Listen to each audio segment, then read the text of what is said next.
The last time I touched James's letter, my hands were shaking so badly I nearly dropped it. Now, 6 months after his death, I still can't bring myself to open it. The cream-colored envelope sits in my desk drawer, his precise handwriting spelling out, "For Elisa, open when needed," across the front. I'm Elisa, and until 3 months ago, I was just James's wife, living our quiet life while he revolutionized engineering with his brilliant designs. Now I'm his widow, and according to my sister Scarlett, I'm wasting away in grief. "You need purpose, Elisa," Scarlett says, perched on the edge of my couch like she's afraid my mourning might be contagious. "James wouldn't want you sitting here alone every night." I want to tell her I'm not alone. I have James's memories, his coffee mug still sitting unwashed in the sink because I can't bear to clean it. But I know how that sounds. "The company needs someone like you," she continues, leaning forward, "someone who understood James's vision. And that life insurance money, it's just sitting there, doing nothing." "I don't know anything about running a business, Scarlett." "That's not true." Andrew, my brother, speaks up from where he's standing by the window. "You manage James's schedule, his contracts, his whole life practically. You know his work better than anyone." They're not wrong. I spent years helping James organize his ideas, watching him sketch designs late into the night. I know every project, every innovation he created. "Dad's offering you COO position," Scarlett adds. "Think about it. You'll be part of James's legacy. His designs will change the world, just like he always wanted." I glance at the family photo on my mantle, last Christmas before the accident. James's arm around my waist, his smile bright and confident. What would he say? "How much would you need?" I ask quietly. Scarlett's face lights up. "2 million. That's half the insurance money. You'll be a major shareholder, Elisa. Equal partner." "Equal partner," Andrew echoes, nodding encouragingly. Later that night, after they leave, I sit at my desk staring at James's letter. Something about today's conversation nags at me, but I push the feeling aside. Family is all I have left now. My phone buzzes, a text from Ella, my best friend. "You sure about this investment? Family and business don't always mix." I type back, "They're family. Who else can I trust?" Setting my phone down, I reach for the letter, then stop. Not yet. I'm not ready for James's final words. Instead, I pull out the folder containing his most recent designs, revolutionary stuff that could transform the industry. My family is right. These shouldn't go to waste. The next morning, I meet Kenneth, Dad, at his office. He slides the paperwork across his massive desk, his expression stern as always. "Welcome to the family business," he says as I sign. "No hug, no warmth, just business." "I have conditions," I say, surprising myself with my firmness. "James's designs stay under my direct supervision. Nothing gets developed without my approval." Kenneth's jaw tightens, but he nods. "Of course. We respect James's legacy." "And I want Grace involved," I add, thinking of my younger sister who's always been the family peacemaker. "She's good with people, and we'll need that." "Done," he agrees, too quickly. "You won't regret this, Elisa. We take care of our own." As I leave his office, Scarlett hugs me tightly. "This is exactly what you need," she whispers. "James would be so proud." Would he, though? That nagging feeling returns as I drive home. In my driveway, I sit for a long moment, staring at James's letter in my purse. Something about his words on the envelope, "Open when needed," feels important now. My phone buzzes again. "Ella, just remember, you're stronger than you think. Call me if you need me." I tuck the letter back into my purse and head inside. Tomorrow, I start my new life as COO of my family's company. Tomorrow, I help build James's legacy. But tonight, watching the sunset from my bedroom window, I whisper to the empty room, "I hope I'm doing the right thing, James." The only answer is the soft whisper of wind through the curtains and the faint echo of his voice in my memory. "Trust your instincts, love. They've never steered you wrong." If only I knew then how wrong my instincts were about to be. 6 months into my role as COO, I'm standing in our newly renovated conference room, presenting James's latest design implementation to our biggest potential client. My hands don't shake anymore when I handle his blueprints. The efficiency rate is unprecedented, I explain, pointing to the projection. James's design reduces energy consumption by 60% while doubling output. Mr. Chen, the client's CEO, leans forward. Impressive, but implementation costs will be offset within 8 months, I respond confidently. I can show you the exact calculations. Scarlett cuts in smoothly from across the table. We can discuss numbers over dinner tonight, Richard. I've made reservations at LeBlanc. I bite back my irritation. We'd agreed I'd handle the technical presentations. It's why they wanted me here after all. But lately, Scarlett keeps inserting herself into my meetings. After the clients leave, I confront her. I wasn't finished with the presentation. Oh, honey. She pats my arm. You did great with the technical stuff, but these deals happen over drinks and dinner. You're still adjusting to business life. I closed the Peterson contract last month, I remind her. Pure luck. Andrew calls from his office as we pass. They were practically begging to work with us anyway. I stop by Grace's desk on my way back to my office. My younger sister looks up from her computer, concern crossing her face. You okay? That was a great presentation. Thanks. Have you seen the files from last week's development meeting? They're missing from the shared drive. Grace frowns. Scarlett had me move some files to her private server. Said it was standard procedure. Before I can respond, my phone buzzes. Ella. Drinks tonight? You sound stressed in your texts? Can't. Another late night at the office. Quarterly reports due. Again? When's the last time you left before 9 p.m.? I ignore the message and head to my office. The wall behind my desk is covered in James's original sketches, my way of keeping him close. Below them sits a small safe containing his most innovative designs, the ones we haven't implemented yet. Kenneth appears in my doorway. Good work today. But let Scarlett handle the client dinners from now on. You focus on operations. Dad, it's what's best for the company. His tone leaves no room for argument. Later that night, I'm reviewing documents when I notice discrepancies in the production reports. Some numbers don't match my original files. I pull up the shared drive to cross-reference, but those folders are gone too. I dial Grace's extension. Hey, can you come here? She appears moments later, closing the door behind her. What's wrong? These reports, something's off, and I can't find the original files anywhere. Grace shifts uncomfortably. Maybe ask Scarlett. She's been reorganizing everything lately. Without telling me, I'm COO. Elisa. Grace perches on my desk. Have you noticed how many meetings happen when you're not here? What do you mean? Nothing, just be careful, okay? She squeezes my hand before leaving. I stay late again, digging through files. Around midnight, voices drift from Scarlett's office. She's still here? Getting too involved. Andrew's voice. Handle it after the memorial. Scarlett responds, memorial. My chest tightens. James's 1-year memorial service is next week. I'd been so busy with work, I'd almost forgotten. My phone lights up. Ella again. Missing our wine nights? Sure you're not working too hard?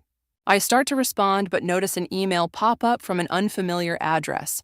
The subject line makes my blood run cold. Concerning James's original designs, urgent. Before I can open it, my computer screen flickers and goes black. When it restarts, the email is gone.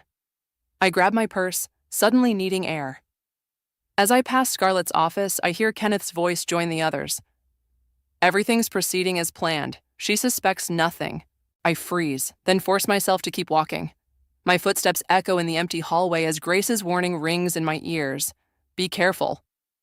At home, I pull out James's letter, still unopened. My fingers trace his handwriting. Open when needed. My phone buzzes one last time. Ella.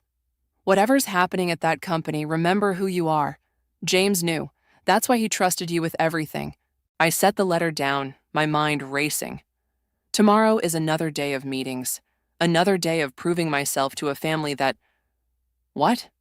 What exactly are they planning? For the first time since James's death, I feel truly alone in this gleaming office tower built on his dreams. But as I stare at his designs on my wall, something else stirs inside me, something that feels a lot like suspicion. The memorial service is exactly as James would have hated it. Stuffy, formal, full of business associates who barely knew him. I stand in the church garden, accepting condolences from strangers while Scarlett works the crowd like it's a networking event. He was brilliant, just brilliant. says another faceless executive. Such a shame about the accident. I nod mechanically until Ella appears at my side, squeezing my hand. Need a break? Please. We slip away to a quiet corner beneath an oak tree. James and I had our first kiss under a tree like this. You look exhausted, Ella says. When's the last time you really slept? I'm fine, just busy with work? Ella cuts me off. The company that's supposedly honoring James's legacy but seems to be running you into the ground? Before I can respond, Grace hurries over, her face pale. Elisa, I need to tell you something.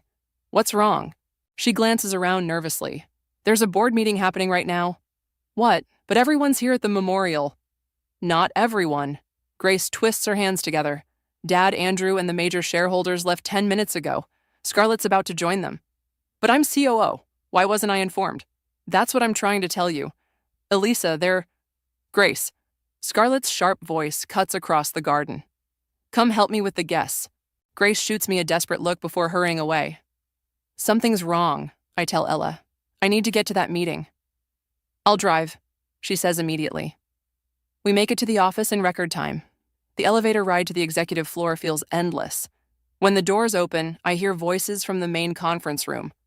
All in favor? Kenneth's voice. I burst through the doors. What's going on? The room falls silent. Kenneth, Andrew, Scarlett, and 5 board members sit around the table. Papers are scattered everywhere. Elisa, Scarlett says smoothly, you should be at the memorial. What is this meeting about? Kenneth stands. We've been concerned about the company's direction. What concerns? Revenue is up 40% since I implemented James's new designs. It's not about the numbers, Andrew says. It's about your emotional stability.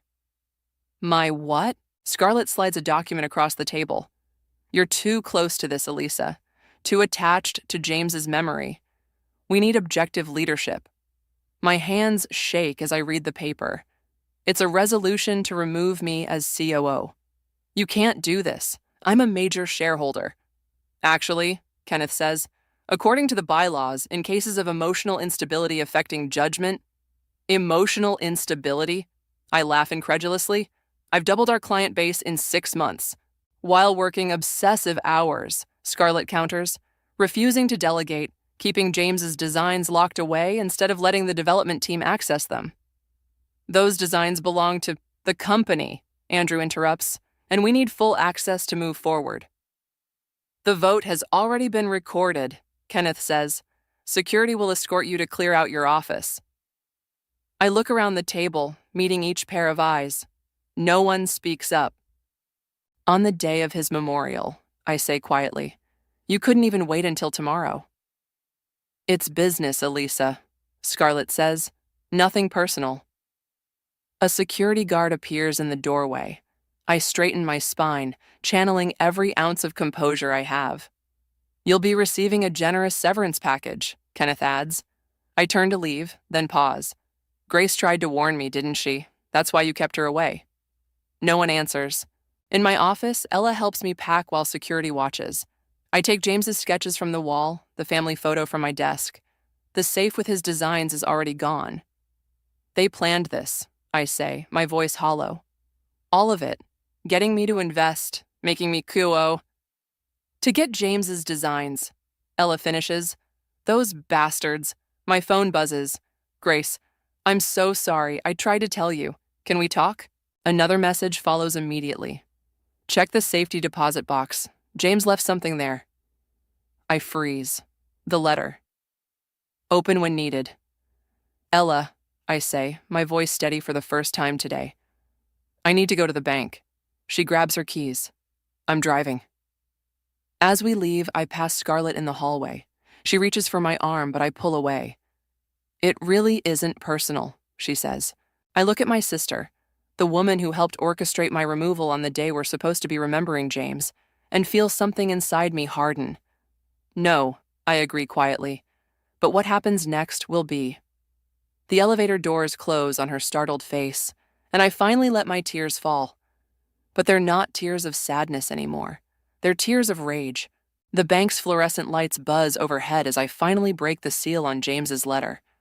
Ella sits beside me in the private viewing room, her hand on my shoulder. You don't have to read it now, she says softly. Yes, I do. My fingers tremble as I unfold the paper. My dearest Elisa, James's familiar handwriting brings fresh tears to my eyes. If you're reading this, you've finally realized you need what's in the safety deposit box. I know you. You wouldn't open this letter otherwise. I pause, taking a shaky breath. Continue, Ella urges. Your father approached me 6 months ago about selling my patents to the company. He offered millions, but I refused. I knew what would happen. They'd take my designs and push you aside. Kenneth never thought you were business material. His words, not mine. So I did something they'd never expect. I registered all my patents in your name. What? I whisper. The documentation is in the safety deposit box. Every design, every innovation, they're legally yours, love. Not the company's, not your family's, yours. The bank manager returns with the heavy metal box. Inside, I find thick folders of legal documents, patent certificates, registration papers, all with my name. That's why they wanted you to invest, Ella says, scanning the papers. They needed control of the patents, but they didn't know James had already transferred them to you. My phone buzzes. Grace, are you okay? Can we meet? Not now, I text back. There's more, I say, returning to James's letter. I know you'll only read this when you truly need it, which means they've probably shown their true colors by now. Remember what I always told you about business? The best revenge is success. A laugh bubbles up through my tears. I've included contact information for Patricia Chen. Yes, Richard Chen's wife. She's one of the best patent attorneys in the country, and she owes me a favor. James, you brilliant bastard, Ella whispers. I pull out my phone and dial the number from the letter. A crisp voice answers on the second ring. Patricia Chen speaking. Mrs. Chen, this is Elisa, James's widow. A pause. I've been expecting your call. Shall we meet for dinner? 2 hours later, I'm sitting in an upscale restaurant across from Patricia, spreading documents across the table. They can't use any of his designs without your permission, she confirms, reviewing the patents. James was very thorough. They've already started production on several projects. Patricia's smile is razor sharp. Then they've already violated your patents. We can shut them down today. No, I say, surprising myself. Not yet. You have something else in mind? I think of Scarlett's smug face, Kenneth's dismissal, Andrew's betrayal. I want to build something better. Something that would make James proud. A competing company? Patricia raises an eyebrow. That would certainly hit them where it hurts. My phone buzzes again. Grace. They're panicking. Dad's called 3 emergency meetings today. What did you find? I show Patricia the message. Your sister could be valuable, she muses. Inside information. I don't want to put her in that position. Sometimes the kindest thing is letting people choose their own side, Patricia says. Now, about this new company. I know several investors who'd be very interested in backing James's widow, especially with these patents. I take a deep breath. How quickly can we move? I can have incorporation papers ready tomorrow. But Elisa, she leans forward. Are you ready for what this means? They're your family. No, I say, thinking of the memorial service, the betrayal, the years of dismissal. They're my competition. My phone lights up with a text from Scarlett. Dad wants to meet. We can work something out. I show Patricia the message. They've realized their mistake, she says. What are you going to do? I think of James's words. The best revenge is success. I text Scarlett back. You're right, it's just business, nothing personal. Then I turn to Patricia. Let's build something they'll never see coming. She raises her wine glass. To new beginnings. As we clink glasses, my phone buzzes one last time. Grace, whatever you're planning, I want in. They need to learn they can't treat people this way. I smile, feeling stronger than I have in months. First meeting's tomorrow, I text back. Don't tell them anything. Patricia watches me with approval. You know, you remind me of James. He always said the best innovations come from being underestimated. I gather the patents, my patents, and straighten my spine. Then let's show them exactly what they underestimated. 3 months after my removal as COO, I stand in my new office watching the sunrise over the city. The view is different from here. Hungrier, more determined. The development team is assembled, Grace announces, walking in with a stack of files. All women, all brilliant, all with something to prove. And all signed the NDAs? Absolutely. They're waiting in the conference room. I follow Grace down the hallway of our newly leased office space. It's smaller than my family's company building, but it hums with energy and purpose. The conference room falls silent as I enter. 6 women, each carefully selected by Grace and vetted by Patricia, look up expectantly. Ladies, I begin, welcome to Phoenix Engineering. I'm sure you're wondering why I specifically sought each of you out. Because we were all passed over for promotion by male colleagues, suggests Maria, a brilliant engineer who left my family's biggest competitor. Because we've all been told we're too emotional to lead, adds Sarah, who has 3 patents of her own. I smile. Because you're the best in your fields, and you're not afraid to prove it. I spread James's designs across the table, the advanced versions we never showed my family's company. The room fills with gasps and murmurs. These are revolutionary, whispers Jennifer, our head of R&D, and completely legal for us to develop, Grace adds, unlike some companies currently using stolen designs. My phone buzzes. Kenneth, we need to talk. This has gone far enough. I ignore it and address the team. We have 3 months to develop and patent the next generation of these designs. Can we do it? With these blueprints, Maria grins, we can do it in 2. A knock at the door interrupts us. Ella enters with a tablet. You need to see this. She pulls up a business news website. The headline makes my heart race. Rising Phoenix Engineering attracts major investment. Former tech giant CEO Richard Chenbach's new venture. Patricia's work, I explained to the curious faces around the table. Mr. Chen wasn't happy about how my family handled his contract. My phone buzzes again. Scarlett this time. What are you doing? Dad's furious. Another message follows immediately. We can negotiate. Come home. Home, I mutter, then address the team. Ladies, let's show them what home looks like. Over the next few weeks, we work relentlessly.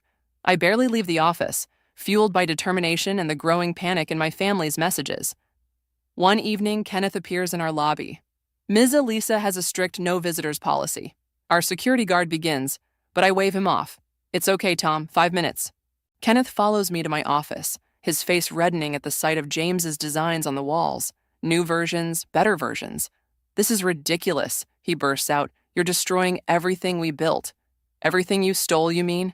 We're family. Family? I laugh. You kicked me out during my husband's memorial service. We made a mistake, he admits. Come back, name your price. I walk to the window, looking out at the city where somewhere my team is preparing to revolutionize the industry. 3 months ago, that might have worked, I say quietly. But now I know what I'm worth. You'll regret this, he threatens. We'll fight every patent. I turn back to him, smiling. You mean my patents?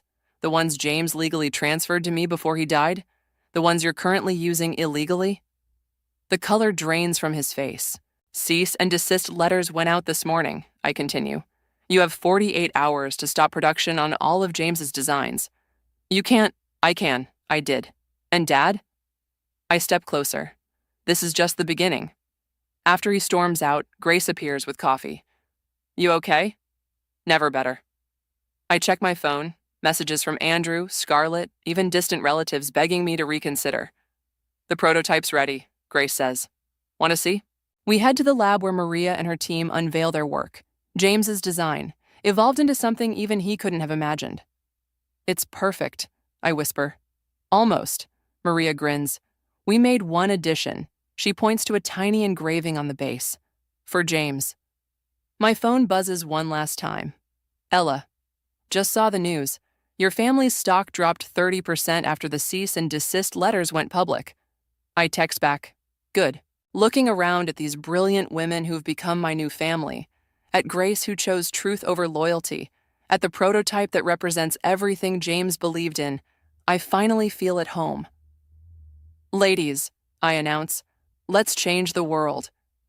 The room erupts in cheers, and somewhere, I swear I can hear James laughing. Their stock dropped another 15% this morning, Grace announces, striding into my office with her tablet. and 3 major clients have already jumped ship. To us? I ask, not looking up from the prototype specifications I'm reviewing. 2 to us, 1 still deciding, but that's not the best part.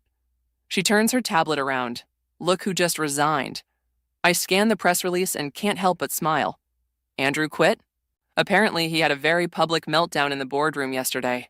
Called Dad a short-sighted fool and stormed out. My phone lights up. Speak of the devil. Andrew, can we meet just us, please? Not a chance, I mutter, declining the call. Maria bursts in, her eyes bright with excitement. The test results are in. You need to see this. In the lab, our team clusters around multiple screens displaying performance data. The numbers are staggering. 80% more efficient than the original design, Jennifer explains, pointing to the graphs. We've basically made your family's technology obsolete. James would have loved this, Grace says softly. Before I can respond, Sarah rushes in. Scarlett's in the lobby. She's demanding to see you. Security can handle. She's crying, Sarah adds. I exchange looks with Grace. Scarlett never cries, at least not real tears. 5 minutes, I decide. In the conference room. Grace, you're with me. Scarlett looks different, disheveled, mascara smudged. The perfect image she always maintained is cracking. The company's falling apart, she blurts out as soon as we sit down. Dad's losing it. He fired 3 board members yesterday. Sounds like a personal problem, I say coolly. Elisa, please, we can fix this. Come back. Bring your patents. My patents? I lean forward. The ones you tried to steal? We made a mistake. She runs her hands through her hair, destroying what's left of her styled appearance. Is that what you want to hear? We were wrong. Wrong about what exactly? Betraying me? Using James's death to manipulate me? Or getting caught? Grace shifts uncomfortably beside me as Scarlett breaks down completely. Everything's gone wrong, she sobs. The development team can't replicate James's work without the original designs. Clients are leaving. The board is talking about removing Dad. Karma's interesting that way, I observe. What do you want? Scarlett demands. Money? A public apology? Name it. Name A. I stand up slowly. I want you to feel what I felt. Standing there at James's memorial while my family stabbed me in the back. I want you to understand what it's like to lose everything you thought was secure. We're sisters. No, Grace interrupts, surprising us both. We stopped being sisters the moment you chose greed over family. Scarlett turns to her, betrayal written across her face. You too? I chose the right side, Grace says firmly. The side that values loyalty and truth. My phone buzzes. Ella, turn on the financial news now. I grab the conference room remote and switch on the wall screen. The headline makes Scarlett gasp. Breaking, major tech company faces investigation for patent infringement. Patricia appears on screen, calm and professional as she details the legal action being taken against my family's company. The reporter mentions Phoenix Engineering's revolutionary new prototype, scheduled to debut at next week's industry showcase. You're destroying us, Scarlett whispers. No, I correct her. You did that yourselves. I'm just building something better from the ashes. Maria knocks and enters. Sorry to interrupt, but the showcase team needs decisions on the presentation layout. I'll be right there. I turn back to Scarlett. Security will show you out. Elisa. She reaches for my arm, but I step back. What would James think of what you're doing? For a moment, rage threatens to overwhelm me. But then I remember his letter. The best revenge is success. James knew exactly what I was capable of, I say quietly. That's why he left everything to me. After she's gone, Grace hugs me tightly. You okay? Perfect. I check my phone, messages from Kenneth and Andrew, probably more pleas and threats. I delete them without reading. The showcase is going to change everything, Grace says as we walk back to the lab. Phoenix rising while they burn. Speaking of rising, Maria calls out as we enter. Wait until you see the final prototype in action. I look around at my team. Brilliant, dedicated women who believed in this vision. At Grace, who chose integrity over family ties.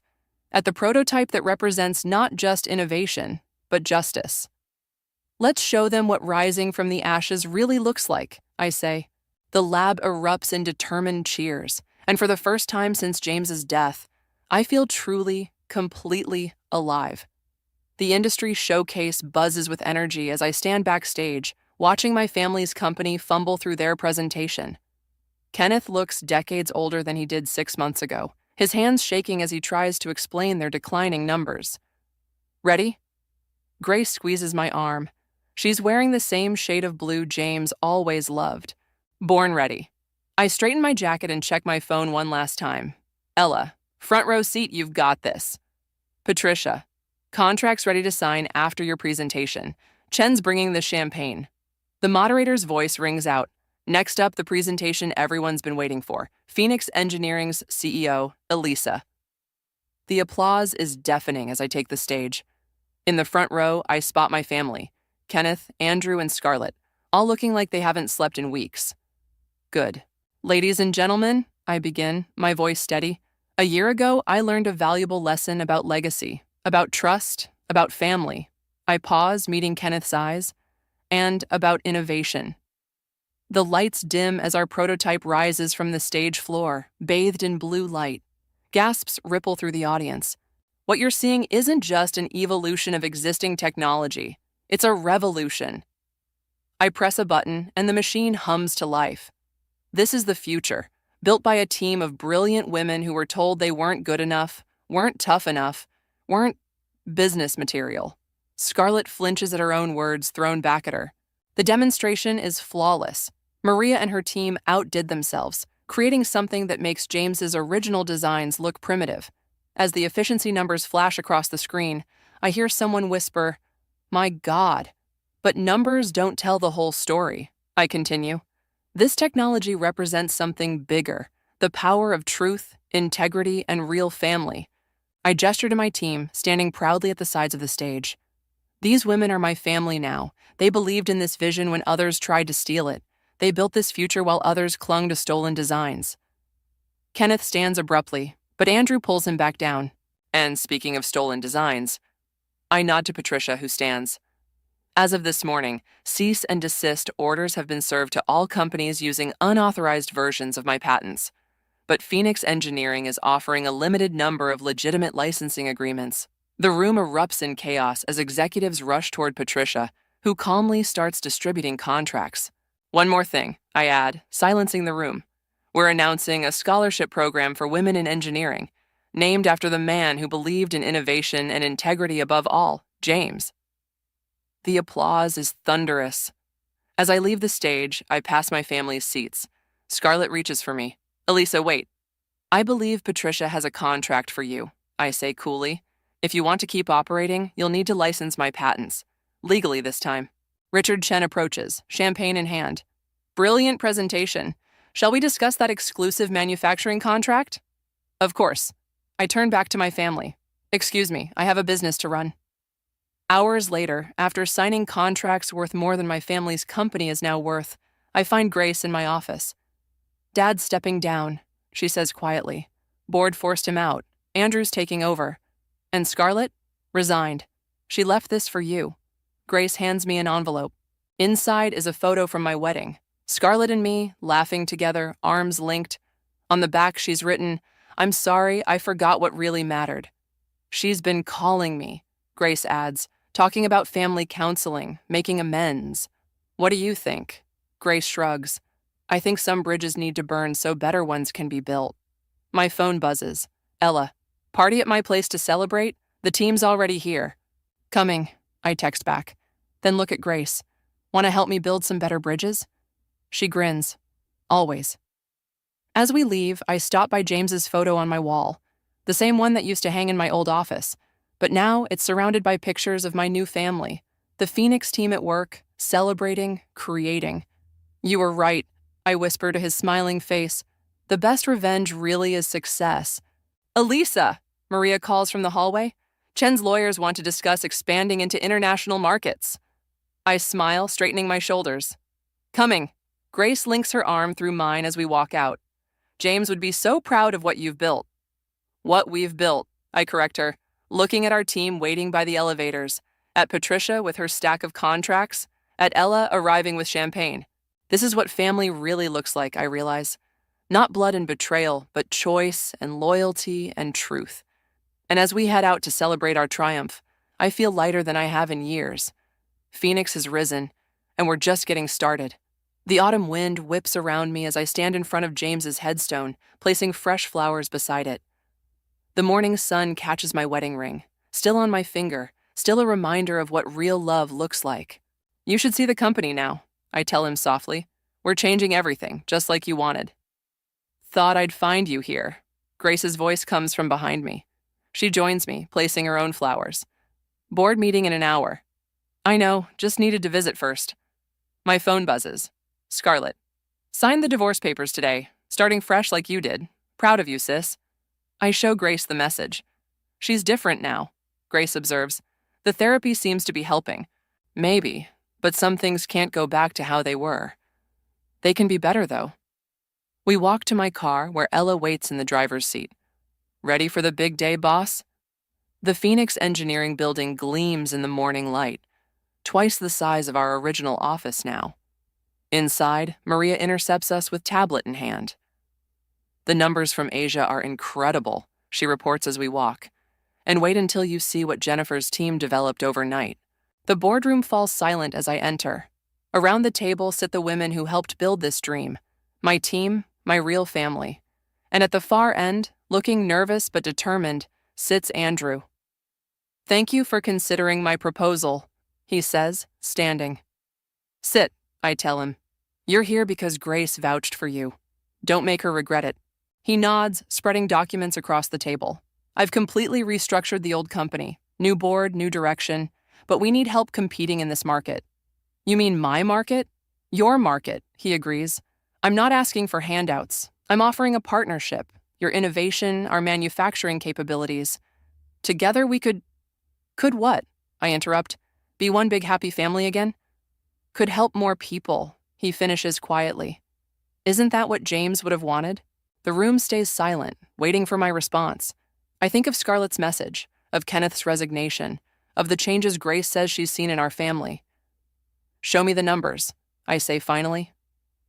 Hours later, after scrutinizing every detail, I stand at my office window. The city stretches out below, full of buildings using Phoenix technology, making the world better, just like James dreamed. Well, Grace asks from the doorway. The partnership makes business sense, I admit. But I need something first. I press the intercom.